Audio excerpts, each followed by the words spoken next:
E aí, pessoal, tudo certo? Que loucura! Chegamos ao 8º episódio da websérie Carreiras na Rua. E como é bom quando a gente transforma um sonho em realidade. Eu lembro quando eu comecei a conversar com algumas pessoas sobre essa ideia de que eu queria chegar perto das pessoas, queria ir aonde as pessoas vão. E nessas conversas eu trazia de que muito do que me move é poder desmistificar o tema carreira, é poder tornar esse tema acessível para qualquer pessoa que queira, de alguma forma, olhar e repensar a sua trajetória profissional. Nós vimos aqui que mesmo com o início de vida difícil, é possível virar o jogo. Vimos também que é possível ter mais de uma carreira e que um garçom, uma costureira, um vendedor de água podem se tornar empresários. E agora, o que será que vem por aí? Dessa vez, nós vamos conhecer uma história que conta justamente o contrário. Será que é possível um empresário de sucesso, na fase dos seus 50 anos, abrir mão desse lugar de destaque e começar de novo? Fica atento para não perder a história. Meu nome é Jaqueline Mânica e essa é a websérie Carreiras na Rua.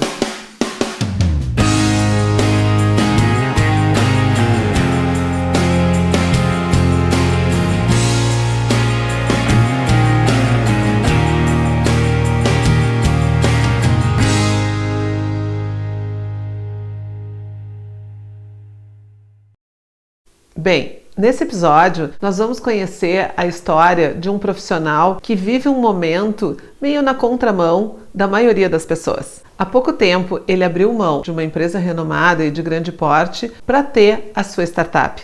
Contando a sua história, ele vai nos mostrar o quanto é fundamental nós sermos coerentes com os nossos valores, com aquilo que realmente importa para nós. E também vai falar como que ele conseguiu ter a clareza de que a identidade profissional é dele e não do lugar onde ele está. E para ajudar a pensar sobre esses dilemas, nós vamos escutar um pouco da trajetória do Luiz Fernando Saraiva. Vamos descobrir o que ele fez para não ficar preso a esses cargos que ele ocupou?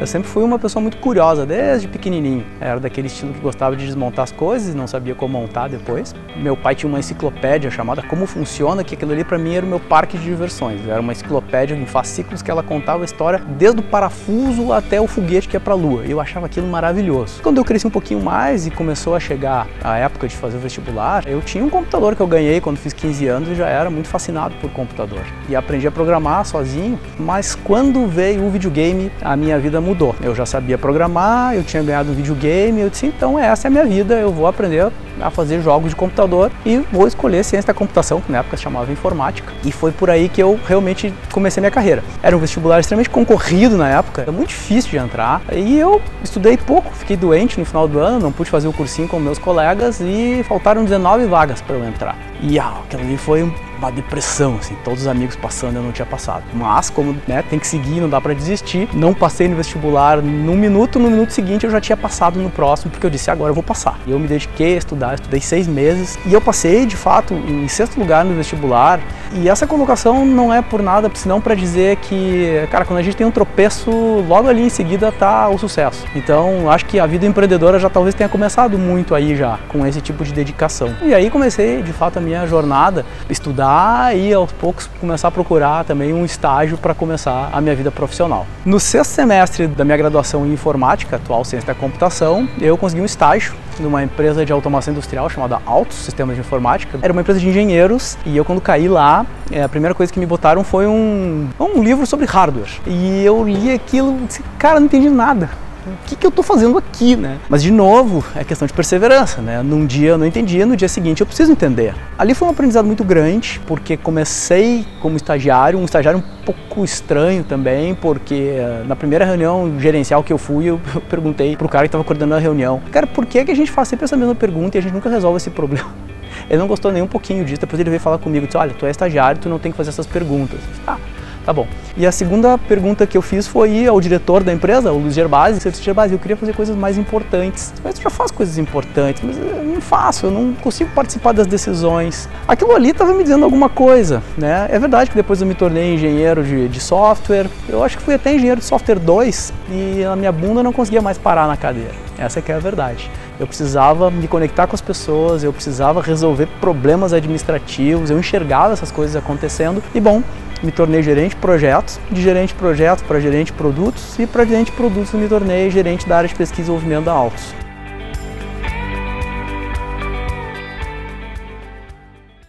Para começar, eu quero destacar duas características bastante importantes do que ele nos contou até aqui. Desde o início, ele considera a sua curiosidade e a sua criatividade. Olha só, ele passa no vestibular no mesmo momento que ele descobre que ele rodou, porque ele faz da frustração uma possibilidade de realização. Ele consegue fazer uma volta por cima. E tudo isso é pautado por uma atitude que ele mesmo nos conta. Ele tem características bastante técnicas, mas também gosta das pessoas. E tem algo que é fundamental, ele tira a bunda da cadeira. Mas o que isso significa? Tirar a bunda da cadeira nada mais é do que o termo técnico autonomia. Quando a gente vai procurar essa palavra no dicionário, nós vamos encontrar que autonomia significa gerenciar a si mesmo. É um atributo, uma capacidade que nós desenvolvemos em nós mesmos. É algo que nós vamos construindo e é muito importante que a gente se sinta donos da nossa vida. Vamos seguir acompanhando o que ele tem para nos contar? E eu tive muita sorte de ter encontrado um gerente de RH muito fantástico que disse para um dos donos da empresa assim, tu tens que investir nos teus caras que estão mostrando capacidade ou pelo menos uma performance gerencial, um interesse por isso, investe nesses caras. Eu pude fazer uma formação em gestão do comportamento humano, aproveitei depois fiz uma gestão em marketing, uma especialização em marketing e com isso, sem querer, eu consegui formar um tripé legal assim na carreira, que é tecnologia, que é pessoas e que é mercado.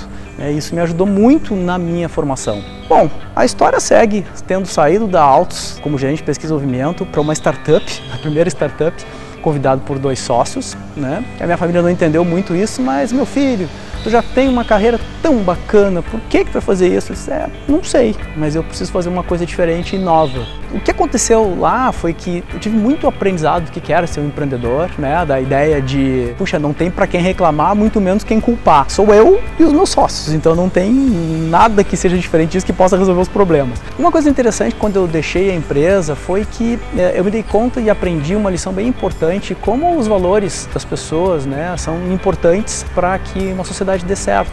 Essa é uma boa dica para quem vai fazer uma empresa, né? Conheça os teus sócios, os valores e as ambições que eles têm. E eu deixei essa startup, então, porque percebi que claramente os valores não eram exatamente os mesmos e não tem nenhum problema com isso, simplesmente eles são diferentes. Quando eu saí dessa startup, eu fui para uma indústria eletroeletrônica onde eu comecei a trabalhar na área comercial. Outro aprendizado, tinha curiosidade para saber sobre isso. E também depois de um tempo eu me dei conta que a área comercial era um pouco diferente, ela envolvia algumas coisas que não fechavam muito com o meu jeito de ser. E foi então o momento que eu pensei, uau, tá na hora de voltar para o berço, tá na hora de voltar para a tecnologia. Eu era diretor nessa época, diretor de estratégia e diretor comercial, e eu decidi ir para uma multinacional, para a HP, como gerente de projetos. Do ponto de vista de escopo e de responsabilidade, isso era vários passos atrás, mas não tem problema, porque as carreiras são feitas assim mesmo.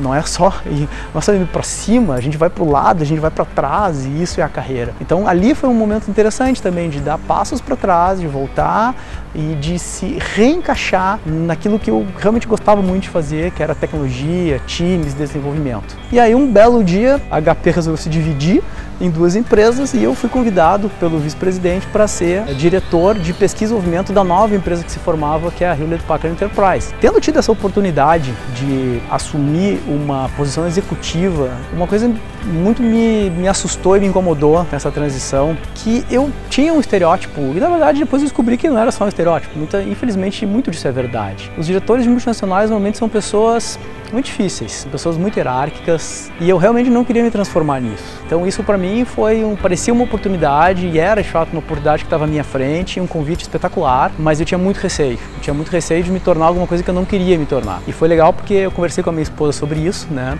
E ela disse, bom, vamos pensar diferente, né? Quem sabe não tá aí a chance de tu mostrar que pode ser diferente. E isso pode servir até talvez como exemplo para outras pessoas, né? E realmente isso foi extremamente motivador. Acho que isso talvez tenha sido o decisor.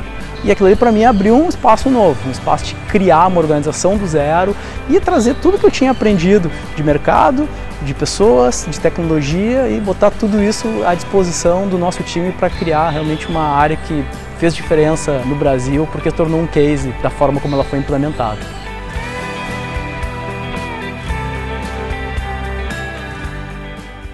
Conexão de carreira e valores. Como é bom ouvir isso. É bem impactante quando a gente, além de ler esses conceitos, a gente vê na prática acontecendo. Existem pessoas buscando esse encontro das suas aptidões pessoais com o seu sentido de vida. E buscar o sentido de vida não é algo romântico. É bem possível. E isso nós vimos aqui, nessas 8 histórias narradas até então no Carreiras na Rua. Outra coisa que é muito legal com o Luiz Fernando é que ele não se deixou levar pelos preconceitos. Quando ele recebe o convite para ser diretor de uma multinacional, ele reluta com a ideia fixada que ele tinha em relação a pessoas que ocupam essa posição. E o preconceito é algo que nem sempre vem de dados objetivos. Na maioria das vezes ele vem de sentimentos, julgamentos e algumas generalizações. E o mais legal é que quem ajuda a quebrar esse preconceito é a esposa dele, que diz para ele: se tu pensa dessa forma, vai lá e faz diferente. Pois é, pessoal, criticar é muito fácil. O desafio é a gente ganhar o jogo jogando, entrar na arena da vida e propor novas relações. Mas vamos continuar escutando para ver como é que ele chega nesse novo desafio?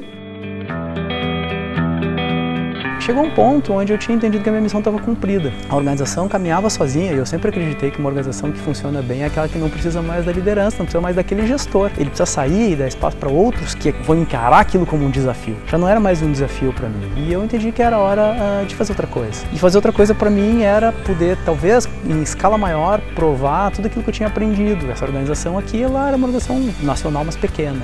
Então tá na hora de pensar em alguma coisa, tá na hora de fazer a startup do zero. E com tanta viagem para Silicon Valley, né, pela posição, enfim, que eu ocupava, sobrava bastante tempo de avião para pensar. Acho que nessas viagens de idas e vindas, deu para pensar muita coisa, escrever muito business plan, e um deles eu acreditei, esse aqui vai. Convidei outra pessoa para ser meu sócio e a gente começou, e nós colocamos a empresa no ar, né, que é o Squad, que está engatinhando, que é um bebê, uma startup que está trazendo assim inúmeros aprendizados. Apesar de já ter sido empreendedor anteriormente, uma coisa é ser um empreendedor convidado, outra coisa é ser um fundador, né? E pensar em todas as coisas. Essa jornada, na verdade, lá de trás, como estagiário, ciência e tecnologia e até a startup de hoje, acho que os ensinamentos principais que eu ganhei, que eu recebi, que eu me dei conta, é que tudo tem seu tempo, né? Eu tenho um mantra que é assim, é aprender, aplicar e compartilhar. Eu acho que se qualquer um desses tripés não está mais funcionando, está na hora de fazer uma movimentação, né, sair da zona de conforto, como a gente fala. E acho que foi isso que eu sempre conjuguei no início de uma forma inconsciente, depois de uma forma consciente, que foi me movendo de um lugar para o outro. Um desses tripés estava sempre falhando e aí era hora de fazer uma movimentação. Mas eu acho que eu continuo avaliando o tripé e vendo se a gente tem coisas novas para contribuir, compartilhar, executar e aprender. E se alguma coisa começar a falhar, bom, vai ser hora de mudar de novo.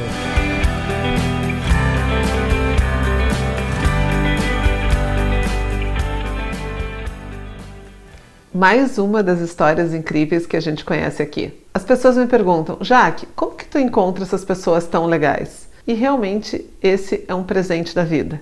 São os bons relacionamentos, as boas conversas, muito trabalho, e aí as coisas vão acontecendo. E além disso, seguidamente algumas pessoas me dizem: Jaque, eu tenho uma história super legal para participar do projeto Carreiras na Rua. E eu adoro receber essas indicações. Inclusive, foi por isso que a gente está aqui conhecendo essa grande pessoa que é o Luiz Fernando Saraiva. Que figura contagiante e quanta energia! E vale lembrar que esse é o jeito dele. Foi a forma com que ele foi encontrando de fazer a sua trajetória de vida. Mas ele nos convida a pensar como que nós estamos nos escutando, como que nós estamos nos planejando, como que nós estamos construindo essas etapas para frente. E o quanto que nós estamos olhando para a nossa bagagem e reconhecendo todos os conhecimentos adquiridos, todas as experiências vividas. Pessoal, dar conselhos é algo bem delicado, mas eu queria deixar algumas dicas. Cuidem os anestesistas de plantão, porque é muito comum as pessoas projetarem as suas frustrações na gente. Então as pessoas ficam dizendo: olha, muita gente já tentou, cuidado,